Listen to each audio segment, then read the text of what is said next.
All right. Hi, Alexandra. Hi, Mark. So this is Mark Goldberg. I'm the host of Global Dispatches podcast and editor of UN Dispatch, and I am speaking with...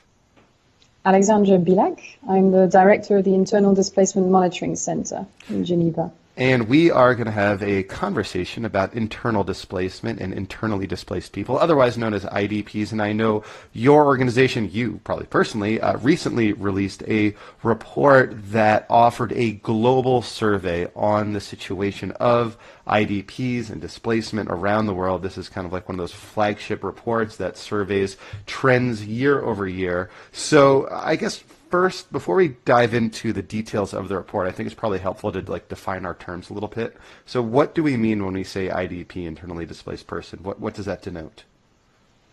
Okay, so an internally displaced person is a person who's been forced to flee their home as a result of either conflict or generalized violence or a natural hazard-related disaster or any kind of human rights violation. So the causes of displacement are quite broad, but the movement is a forced movement. So we're not talking about internal migration, we're talking about forced displacement. A key defining element of internal displacement is the fact that the person who's forced to move does not cross an internationally recognized border and remains within the borders of their own country. What this means is that they don't then benefit from an international protection system as refugees would do, and that they remain under the jurisdiction of their state. And so the idea is if you are a refugee, you, under international law, under all these agreements like the Refugee Convention that almost every country on the planet has signed, are afforded a certain set of protections. What are some of those protections that are, say, afforded to refugees that perhaps IDPs don't get because they don't have that same kind of status? Well, internally displaced people, because they fall under the jurisdiction of their state, they fall under national law, which in many cases, should be as comprehensive as possible, at least on paper. There is such a thing as the UN guiding principles on internal displacement that are a non-binding set of norms and regulations that are inspired by international humanitarian law and that many countries have adopted and which generally reflect some kind of commitment on the part of national governments to provide protection and assistance to IDPs in the same way as they would to refugees. Unfortunately, that's not always the case because the challenge with internal displacement is that in many situations the governments themselves have been involved in causing the displacement in the first place or don't have the capacity, they don't have the willingness or they don't have the capacity to provide that protection and assistance. So the issue with internal displacement is that we are looking at many very vulnerable people who aren't afforded the protection that they deserve and that they need. And so the idea is that if they were a refugee, if they just happened to cross a border, they would have these protections. But since they're IDPs, they kind of fall through the cracks in some cases where, say, the government is the one that is, say, perpetrating violence against them or their community. So they flee their town, their village, their city, but they don't happen to cross international borders. So they don't get that kind of refugee status and all that kind of comes with it. Exactly. They're supposed to be protected as citizens in their country. Right. But of course, the majority, and this is what we're showing in the report, that the majority of internal displacement takes place in low or lower income countries that are typically, that have typically low capacity to cope, weak institutions, fragile states that simply don't have the capacity to assist them.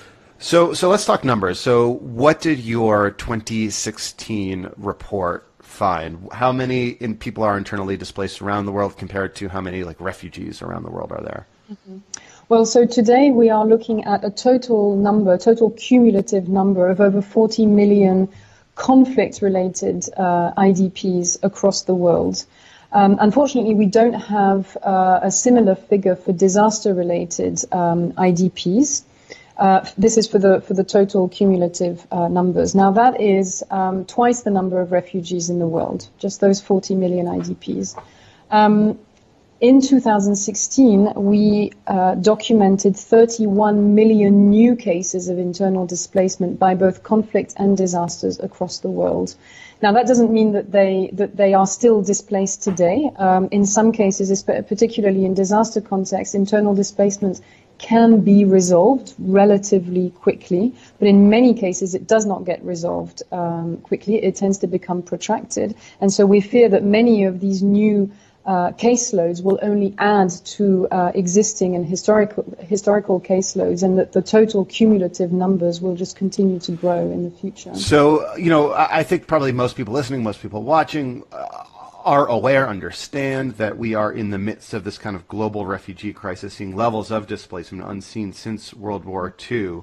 Are the figures that track internal displacement, the figures that you track, do they correlate to refugees, like the number of refugees? That is, if you see a spike of refugees, people fleeing borders, do you also expect to see a spike in internal displacement?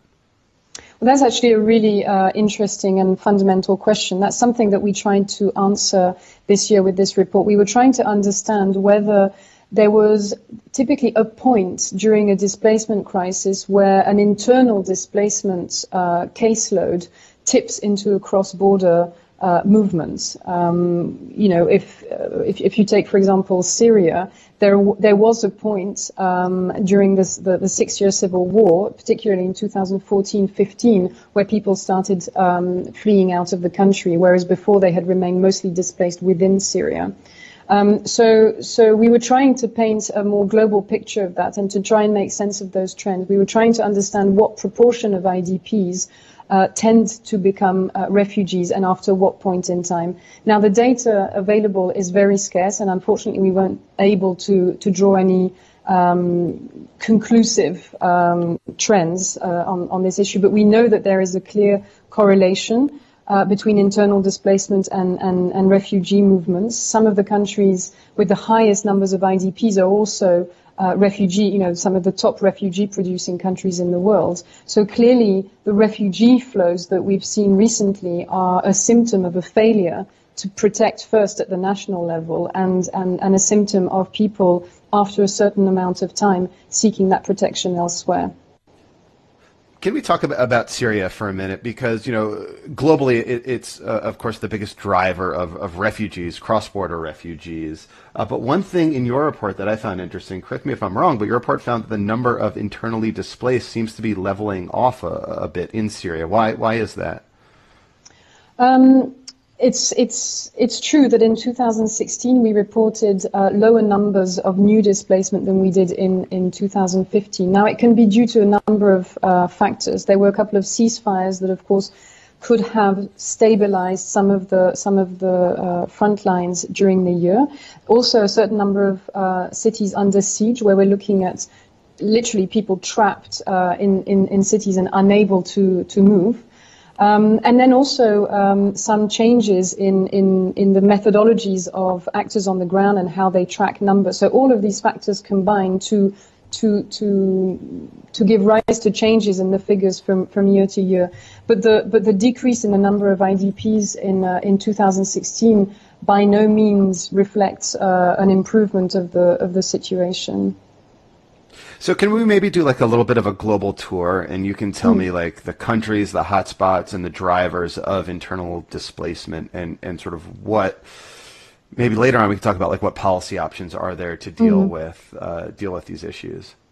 Yeah, okay. Well, when it comes to conflict-related internal displacement, it's true that over the last few years we've reported consistently high numbers in the Middle East. 2015 it was Yemen. With the bombing campaign that led to the displacement of over 2 million people. Of course, Syria and Iraq were also highly affected. Now, in 2016, we were somewhat taken by surprise by the fact that DRC, the Democratic Republic of Congo, was the country actually worst affected by new internal displacement during the year. And of course, it shouldn't have surprised us really, because DRC is a protracted crisis. That crisis the conflict has never gone away. the root causes of that conflict have never been addressed. And just because it had dropped off the agenda somewhat over the last couple of years doesn't mean that the situation had improved. So we saw a spike in new displacement in 2016 with close to 1 million people, close to a million new internal displacements, mostly in the provinces in the east.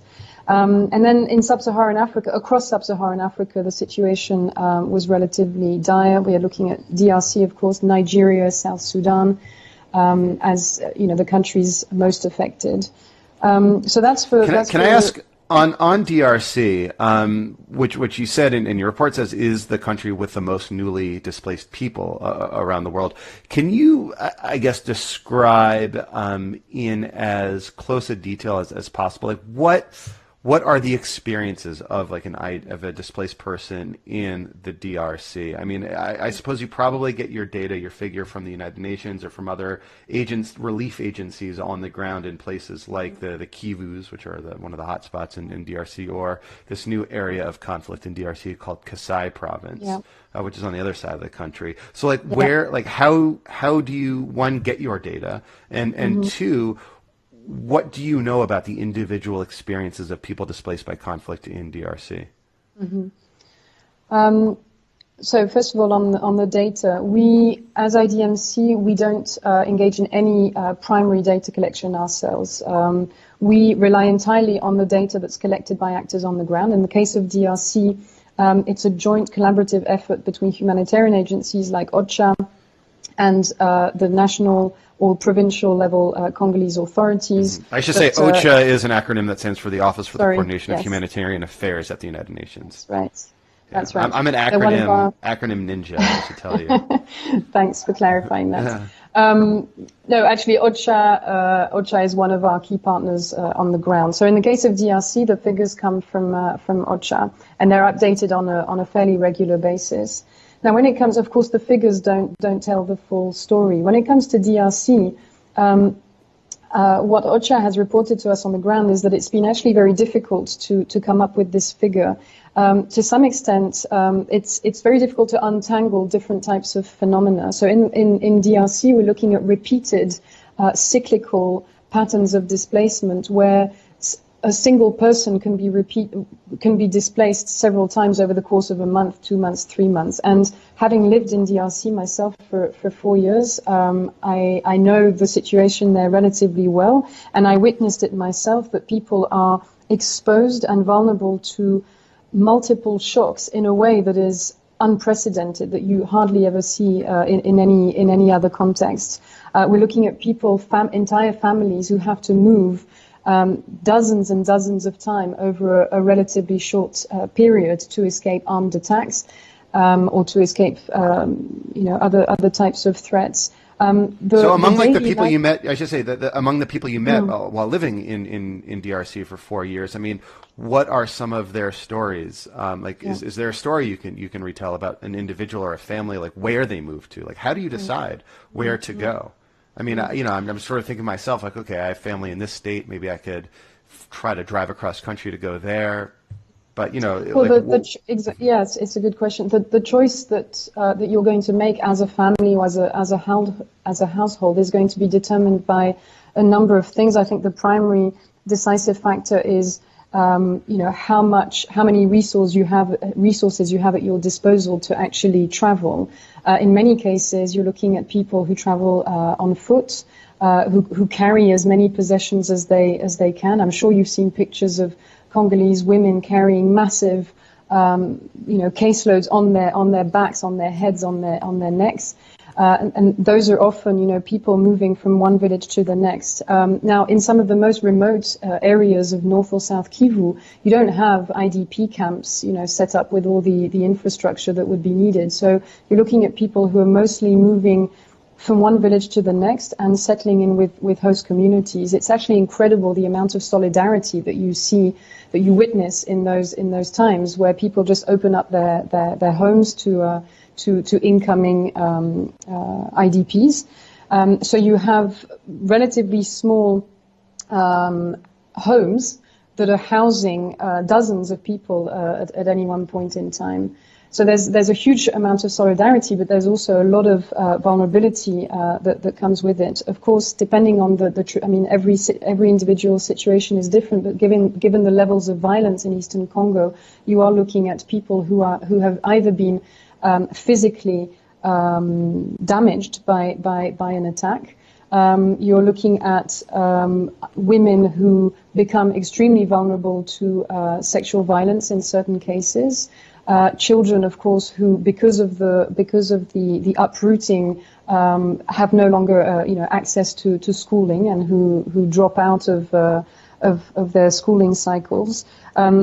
Food insecurity tends not to be the biggest issue in Eastern DRC because it's a relatively fertile country, and people tend to have access to agricultural options here and there. But in some of the most severe cases, you are also looking at people who lack adequate food options and nutrition.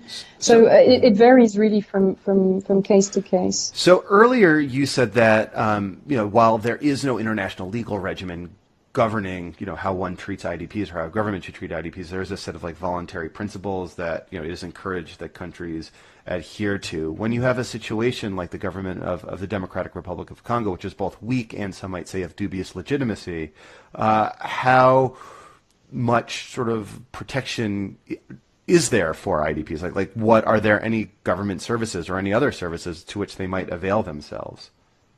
Based on my experience from when I was there, I can say that the protection that comes doesn't come from the Congolese government, right? So Congolese citizens are entirely dependent on the assistance that would come from humanitarian agencies on the ground and from the protection that they may get from the UN mission MONUSCO on the ground. But oftentimes the violence that is perpetrated is actually perpetrated by the national army and local armed groups. So you are facing, in the case of DRC, a total sort of political and legal vacuum that then gets filled by, like I said, international humanitarian agencies, but also local civil society, which in Congo is extremely vibrant and does provide a lot of services in emergency contexts like the ones I've described. So kind of continuing our tour of the world, one sort of fact that I knew that I think probably might surprise people listening to this conversation is that the country in the world with the largest number of IDPs is Colombia. And your report, obviously, provides some data to back that up. I'm wondering, since there is this peace process underway that has taken hold, we're actually speaking the day that Donald Trump is meeting the Nobel Peace Prize winning president of Colombia, President Santos.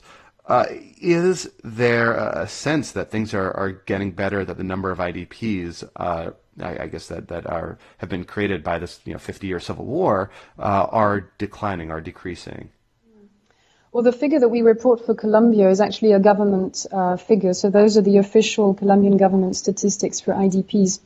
Now, this is where methodological issues come into play, and this is what we at IDMC have to deal with on a daily basis. It's true that we often get asked that question. How come Colombia has more IDPs than Syria does, or DRC, or Sudan, or whatever? It jars somewhat. The reason why the Colombian caseload is so big is because the government of Colombia considers all victims of the civil war as IDPs. So because of the definition that they use, and therefore the parameters that they've set up for their own registry of IDPs, that is the number that we have today. But of course, if you just look at the number, you can't possibly compare the Colombian IDP with the Colombian IDP caseload with the Syrian caseload. We're looking at very different types of contexts and very different sets of vulnerabilities. Yet, all those people do qualify to be called IDPs for a certain number of reasons, but there are huge differences in severity, of course.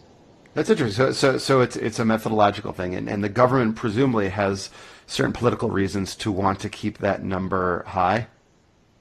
Probably, and when you mentioned the peace process, we are hoping that at some point in time the IDP registry will start taking people off the books. But in order for that to happen, of course, it needs to happen in a responsible way, and it needs to be based on objective evidence that could indicate that these people have indeed reached a full solution to their situation of IDPs and qualify to have completely fully reintegrated into society. But a certain number of criteria and indicators need to have been sort of ticked in order for anyone, whether it's the Colombian government or us as IDMC, to be able to take people off the books. So it can't just happen overnight. And in fact, if the Colombian government had sort of cut the caseload in half, as a result of the peace process, we would have also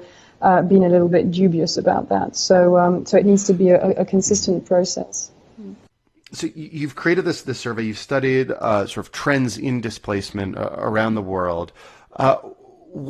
And you identify this kind of this gap in terms of policy and how to deal with it. How do you sort of fill that gap? How do we identify? Does the international community?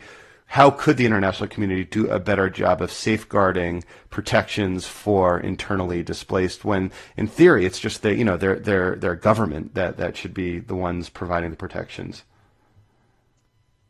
Yeah, indeed. I mean, I think a starting point is first to recognize that there are some legal frameworks out there that first need to be respected. We mentioned the UN Guiding Principles on Internal Displacement, and we've just talked about Sub-Saharan Africa. Now, Sub-Saharan Africa is one of the continents, regions in the world that has actually not just designed and ratified, but it's actually in the stages of implementing what is known as the Kampala Convention, which is a regional normative framework on internal displacement that is supposed to guarantee protections at the national level for IDPs. Now, of course, even though a number of African states have ratified this convention, they are hitting a stumbling block when it comes to implementation because they typically don't have, the resources or, like I said before, the political will for it. At the global level, one of the things that we have been arguing for is at the very minimum a recognition that internal displacement is an integral part of the broader global displacement and migration picture. So when the international community focuses on refugees and migrants, they mustn't forget that they're often looking at the end point of a crisis rather than the starting point of it, and that by redirecting attention to countries of origin, they would be at least sort of investing in prevention rather than in only treating the symptoms of crises. So that's one of the key arguments that we've been making. But as you say, ultimately, internal displacement isn't an issue that can be solved through processes of international solidarity necessarily like refugee issues can be, because we're looking at a domestic issue that requires a domestic response. So how do you put pressure on national governments to actually take their responsibility? Of course, they often invoke sovereignty as an obstacle, to sort of say to outsiders, keep out, this is our problem, but they need to be reminded that with sovereignty also comes responsibility, and that it is in their responsibility, but also in their interest to prevent internal displacement and to resolve it. One of the key arguments that we're trying to make at IDMC is that large caseloads of IDPs on your national territory over long periods of time is only going to be a drag on national economies. It's going to be an obstacle to future development, and it's going to keep the conditions in place for future displacement and for cyclical crises. So, as I was saying, it really is in national government's interest to address this issue. Well, perhaps in their enlightened self-interest, because probably pressures at the moment might suggest that they want to displace a population for one reason or another. I mean, it right. seems. I mean, it just sort of seems to me that the challenge that you just articulated is just so daunting because, as you said, on the one hand, with refugee issues, there is an international will to want to do something about refugees because people don't want refugees coming into their countries. They They want to, stop that movement of people, but at the same time, there is this, bedrock principle of sovereignty that you don't want the international community telling you how to treat people displaced within your own borders, like how to do what you Exactly. you ought to do. So it seems like politically, it's a very difficult kind of argument to make, even though it's like rationally seems to make sense. Exactly, I know, and I completely agree with you. And a lot of the human rights arguments that we made in the first 10 years of the guiding principles haven't actually worked at all, which is why I think the way forward is to try and make arguments now, economic arguments, security-related arguments. I think there are also opportunities internationally with, the agenda for sustainable development to sort of integrate internal displacement issues within broader, global challenges. It is that there are direct links between internal displacement and underdevelopment, climate change, sustainable development as well, state fragility. So it's about sort of demonstrating those linkages and demonstrating that unresolved internal displacement is going to have a number of knock-on effects. Beyond that, as you say, how do you put pressure on national governments? I think international diplomacy needs to be stepped up in this case. So is there like a government you could cite, or that in which the argument, that economic argument you make is resonating? So I would imagine like you have like government like Sudan or Syria, that is like committing war crimes on its own people, like they couldn't care less about those kinds of issues. But there's probably like a set of governments, like fragile democracies, that want to do well by their people, but don't necessarily have the resources or the ability to do so. So is there like a government that you could cite that is trying to do the right thing in difficult circumstances? There are a number of governments, I think, who do recognize the importance of this issue and who don't necessarily shy away from talking about it. I recently had a conversation with the Afghanistan ambassador here in Geneva, who was completely acknowledging the issue and saying, it's very difficult for national governments who have a number of competing priorities to prioritize internal displacement when you're having to, as you say, work on a number of other development challenges linked to, health, infrastructure, transport, or whatever. Where do you start? But I think that there are opportunities with certain governments to at least bring them around the table, share experiences, because there are some positive experiences, some local solutions that have been found, and work with a coalition of the willing, if you will. But it's true that I think there are certain governments like Syria, you can't even start having that conversation with at the moment. So is there anything else about IDPs that we should know, that you should leave us with, that we should talk about before we end this conversation? Like what didn't we talk about? Well, we actually spoke mostly about conflict-related internal displacement, and as our report shows, there are also a huge number of people who become displaced every year by disasters across the world. The countries most affected almost every year have been the Philippines, China, and India. But also disproportionately, some of them, the smaller island states that suffer disproportionately if you take into account the size of their population. Mm-hmm. There too, we are looking at, there are different contexts, but we are looking at long-lasting displacement, people that aren't able to return to their homes within short periods of time. And in countries that are also weak and fragile, like if you take Haiti, the earthquake in Haiti a few years back, and Haiti that's been hit again in 2016 by Hurricane Matthew, you are looking at similar patterns of shocks and stresses that put massive burden on some of these poorer countries. So I think it's worth mentioning that as well. We didn't talk about. So it's the idea that these natural disasters, like a typhoon sweeps through the Philippines and knocks out some cities, and people start to rebuild. Then another typhoon comes. Maybe they don't rebuild in like what the UN buzzword is, a resilient way. Mm-hmm. Is that the idea? Yeah, exactly. Some countries like the Philippines are actually very good at not just first of all tracking the number of people displaced in the first place, but then responding and ensuring that people can return within a relatively short period of time. But there are other countries, especially when you're looking at it also varies on the types of hazards that you're looking at when it comes to earthquakes, where where typically you're looking at massive destruction, where return is not necessarily an option ever. You do have caseloads of people who remain displaced over long periods of time and who tend to fall between the cracks. So again, it varies from country to country and from situation to situation, but there are a number of contexts in the world that we've highlighted in the report and that are of huge concern to us. And maybe I could just end on the most complex situations right now, which are, of course, the drought-related situations in the Horn of Africa and in Yemen, where you're looking at a lethal combination of environmental degradation, drought, and conflict that is not just pushing people to move, but is also making it almost impossible to respond. So yeah, those situations are of huge concern to us. They're much more difficult to monitor and to document, but we're working on it. Well, Alexandra, thank you so much for your time. Where can people find your work?